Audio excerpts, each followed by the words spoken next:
O ayan, tara. Simplihan lang natin. Luto tayo ng ginisang bichuelas. O dito meron tayong chopped garlic na may oil na.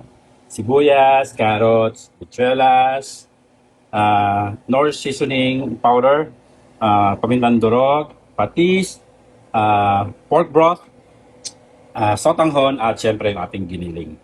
Ayan, pinainit na natin yung ating kaldero. Lagay na natin ang ating bawang at oil.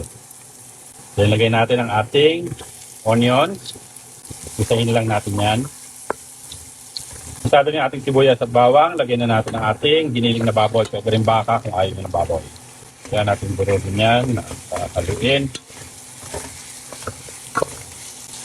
Ibuhos ang ating patis para sumama sa paggisa ng baboy at sumama sa laman. Lumasa. Ilagay na rin natin ang ating paminta. Ating haluin mabuti para mag-iwala yung karne na. Pag nagisa na yung ating giniling, lagyan na natin ang ating carrots. Ating haluin. Ilagay ang pork broth o yung pinagpakuluan ng baboy. Yung chicken seasoning powder. Ating takpan at hayaang medyo kumulo. So ayan, pag kulong-kulo na siya, pwede na natin ilagay ang ating bichuelas. Siyempre dahil taga-taytay tayo, dapat may sotanghon.